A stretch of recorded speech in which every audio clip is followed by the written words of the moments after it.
Welcome to Reid Between the Lines, where no topic or sport is off limits and where we like sports done different. With the truth out, the New England Patriots are bracing themselves for a serious suspension, according to some sources, 6 to 8 games for Tom Brady in the aftermath of the Wells report. There's no denying that this is going to deal a blow to his golden boy image, but what does this do to his football legacy? We welcome to the show Pierre Evans-Just. Good to see you. Good to be here. To your right is stand-up comedian Kevin Raphael. Congratulations on all your success. How do you say Reid Between the Lines in Creole?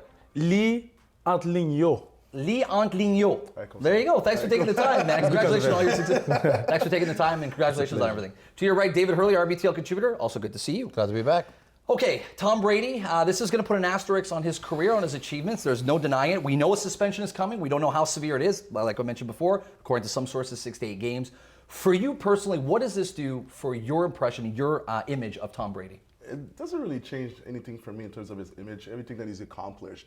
It didn't, the balls were perfectly inflated in the Super Bowl and he still threw for 4 touchdowns. So it doesn't really impact what I feel in terms of his image, what it is, but it does for other people in this age of social media and the media. Everyone wants into to, it. yeah, everyone wants to see a hero, and everyone wants to turn you into a zero. I mean, listen, Tom Brady's a 4-time Super Bowl champion, and he's still got the scandals to go with his championship rings. You look at Spygate, where they're filming the practices and getting the play calls. Now Deflategate. Listen, at the end of the day, it's not Tom Brady for me who gets tarnished. It's more Bill Belichick. But if you ain't cheating, you ain't trying. Yeah, like those are words of the late great Al Davis. If you ain't cheating, you ain't trying. So hats off to the Patriots. They still won the Super Bowl, and it wasn't because the ball was deflated.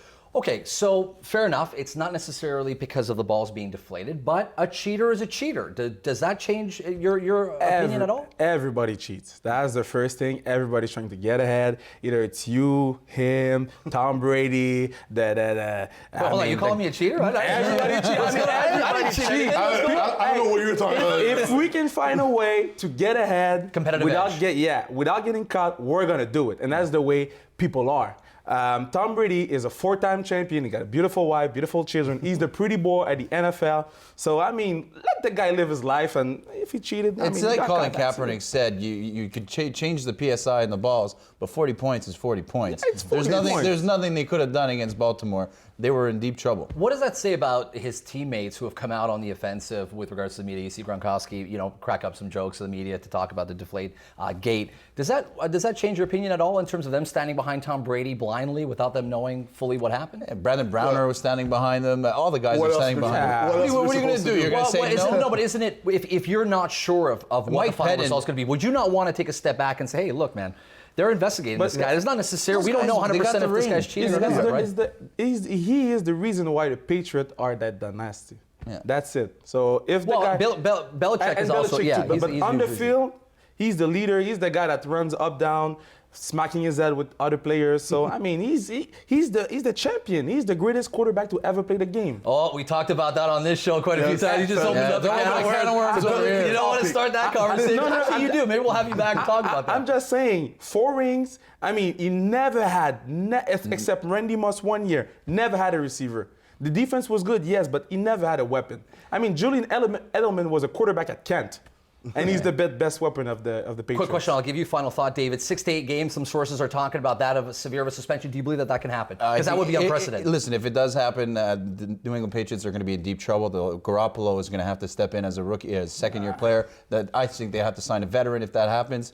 But I think the New England Patriots in that AFC East, that is no longer the AFC least, with the Bills, the Dolphins, and the Jets being as much stronger, the New England Patriots will be in deep trouble if that happens. Talking about the East, the National Basketball Association has put forth a series that is unbelievable. The Chicago Bulls, the Cleveland Cavaliers, we're talking about that as we come back right here on Reid Between the Lines. Don't go anywhere.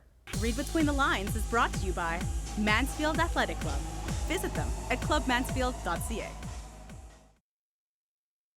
Hey Montreal, hey sports fans, I'm Tony Marinaro, and you're watching Reid Between the Lines with Adam Reid.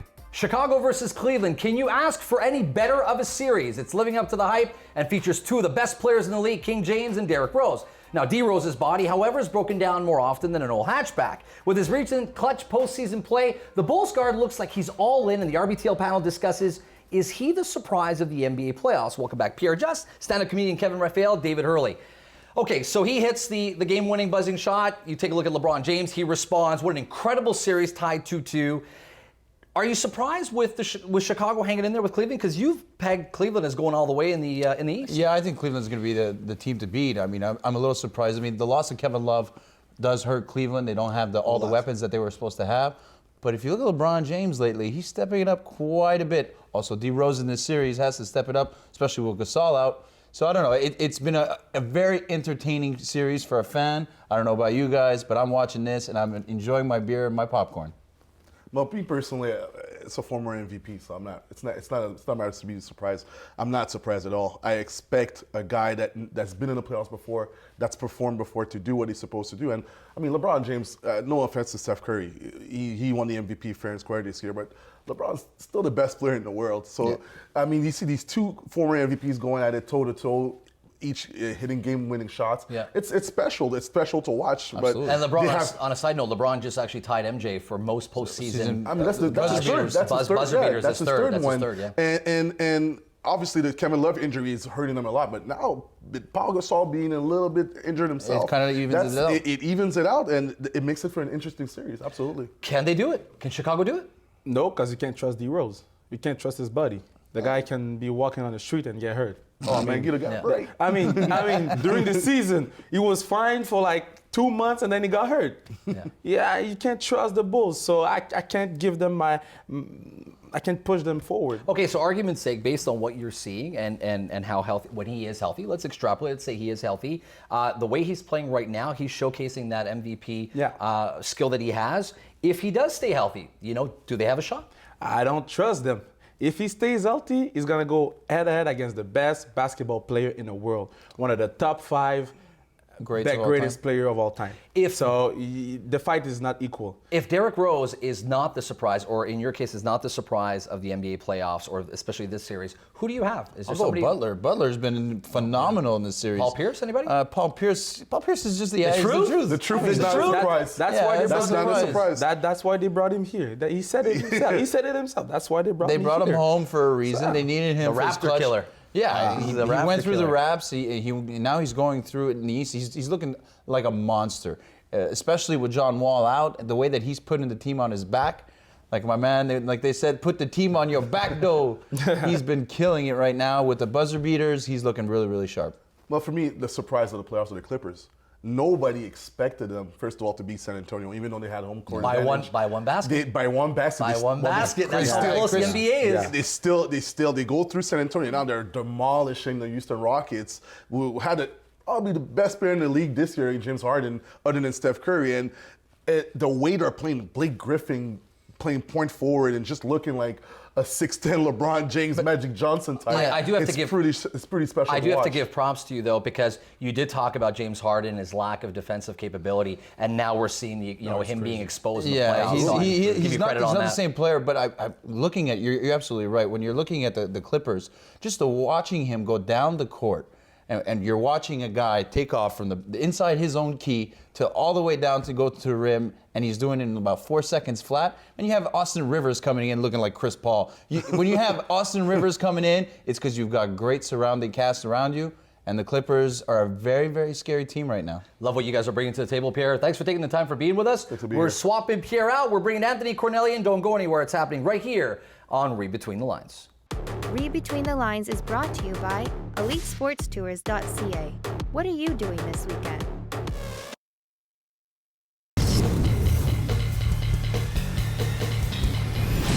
Going back to the 1993-94 season, there have never been 2 Spanish sides, 1 German and 1 Italian together in the last 4 of the Champions League. But if you dig a little deeper, the last 5 campaigns emphasizes Spain's dominance, with 10 of the last 20 semifinalists coming from La Liga. Safe to say, if things stay the same, the Champions League will soon be dubbed La Liga. What does Spain's dominance mean for soccer, and why have they seen so much success? We welcome in Anthony Cornelli. Because of you, sir, we now have 3 pairs of brown shoes on set. Thank you very much for doing that. It's great to be here. Good to see you. To your right is stand-up comedian Kevin Raphael. Welcome back. And David Hurley.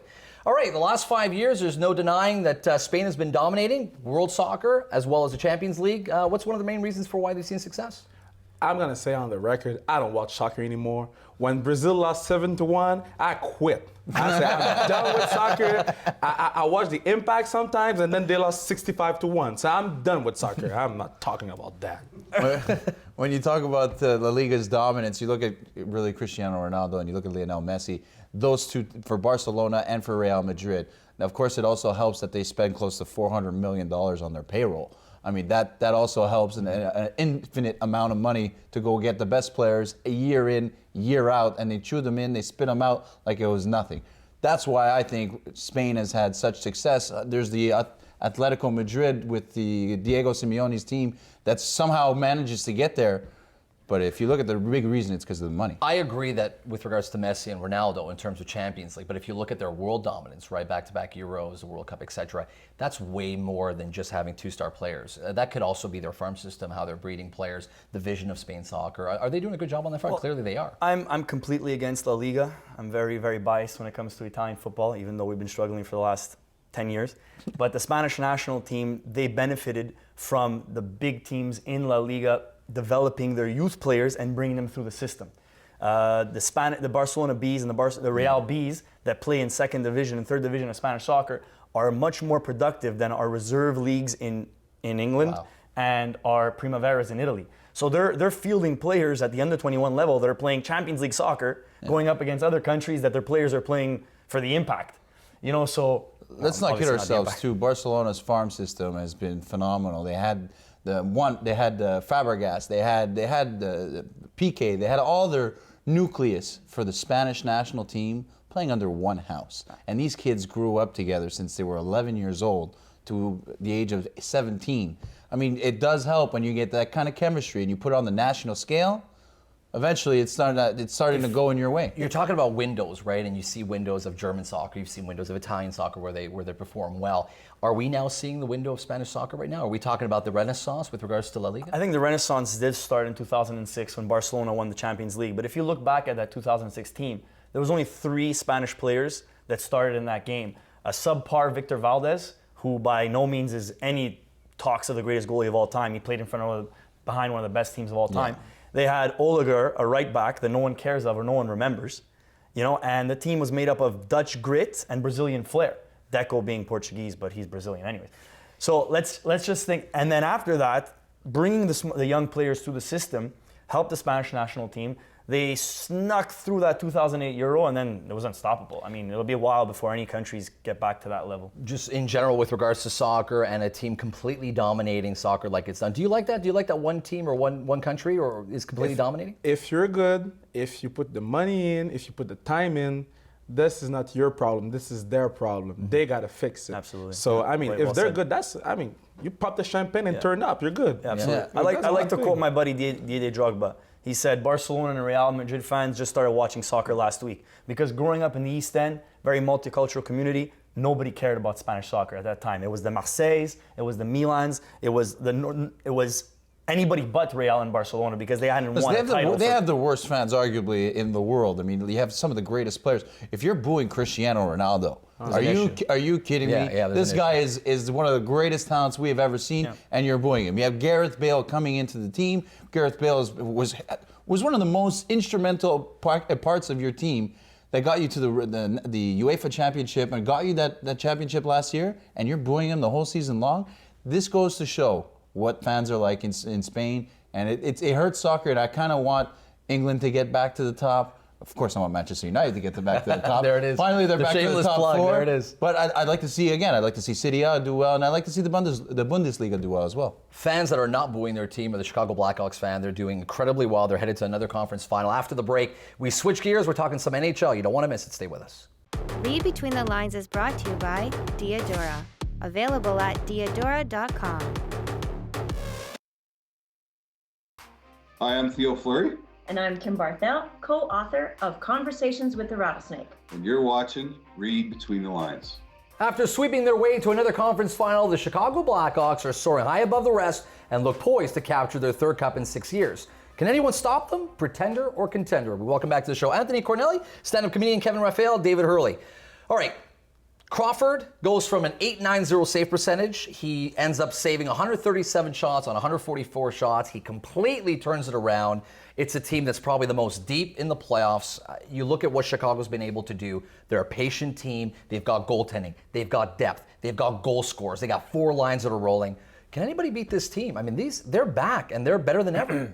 Can I say the Montreal Canadiens? Yes. I'm hoping the Montreal Canadiens. I had predicted the Chicago Blackhawks play the Montreal Canadiens in the Stanley Cup Finals. Listen, the Chicago Blackhawks, if you look at a team from A to Z, this is the complete team. The only thing that they're weak is goaltending. And with Crawford being able to stop and go with what he did in Minnesota, 4 straight, I'm sorry. With that top 6D in front of you, and you have Patrick Kane, you have Jonathan Toews, Marian Hossa, I'm sorry. They have an infinite amount of scoring opportunities in front of you. They're going to be a very, very difficult team to beat. I think I have to agree with my buddy David. When it comes to all the elements, the Chicago Blackhawks are a contender. They got the leader in Toews. He's the Mark Messier, he's a modern-day Mark Messier. And I think that Crawford could have been their weak point early on in the season, but a lot of teams bank on their goalies to take them onto a long playoff run. I think Crawford is banking on his team, but as they go deeper into the rounds, he's going to build up confidence, and they're going to have to lean on him a little bit more going into the future. And he was the Achilles heel, because like I said, the first 2 games of the first round playoffs, it was 8-9-0. I mean, he was not the goaltender they expected. All of a sudden, everyone was saying, okay, here's a Crawford. This is what we've been seeing in the regular season. And overnight, completely shut down. At the end of the day, Adam, you have to look at the Chicago Blackhawks. Let's look at their history. The last 2 cups, they've done it with 2 different goalies. You look at Niemi and you look at Crawford. They can do it with me in nets. And I don't play goalie. And I have a hard time. That's a stretch. Don't be blasphemous. I'm not kidding. This team, defensively wise, I mean, they're going to have to make some serious moves this summer due to salary caps. Yeah. So this is their last cup run. And I think these guys know it, which is making them a very, very dangerous team. As they say, the window, right? The window is closing. The thing is, I love the Chicago Blackhawks. They're good. They have a great team, but they smacked a poor Minnesota team. Yeah. They didn't have a goalie. Their star players are soft. I mean, it's... I would disagree partially because they were outshot. There was more opportunity for Minnesota. They were outshot against Chicago. So is Minnesota a better team than Chicago? No, they weren't. Obviously not. They got swept. However, if you look at how they won their games, if you look at Kane stepping up in Game 3, I think it was an overtime winner he scored. Yeah. That series can go any way. It can go any way based on that one goal, and that's where depth kicks in, right? At the same time, Minnesota doesn't have winners. They don't have a guy like Vanek or a guy like Parise. I know he went to the Stanley Cup final and this and that, but he's not a winner. Speaking of Vanek, did you hear what Vanek said? He says, I let my team down again in the playoffs. And I was like, I think Montreal's heard that. Yeah, we heard that one before. I mean, Crawford is not a number 1 goalie, and I will always say it. Crawford is not number 1. Put Carey Price with them. Forget it. It's over. They won 5 cups. We can go to California and get a tan. It's done. Yeah. But I mean, they have Crawford, and Crawford's gonna ride the wave. The big things that I count on is experience in the playoffs. Now, the Chicago Blackhawks have 17 returning Stanley Cup champions for a total of 25 rings. They got Olympics. Yeah, they got winners that won Olympic medals, et cetera, et cetera. I think Crawford might not be that starting goalie that we're looking for, but the team they have in front of them is when Kimmo Timonen is your 6th defenseman. He plays with Vermette on that line, right? You know, Kimmo Timonen, the defenseman, he for the Flyers, for a whole career, just a warrior. He was in Nashville, then he gets straight into Forsberg, goes to Philly, becomes their leader. And then Philly, I'm glad that they did this. They gave him an opportunity. They traded him away for a bag of pucks and 3 sticks. Yeah. They just gave him a chance to win a Stanley Cup in Chicago, and I really think he has that opportunity to do it. But if you look at the Chicago Blackhawks, just look at them play. Yeah.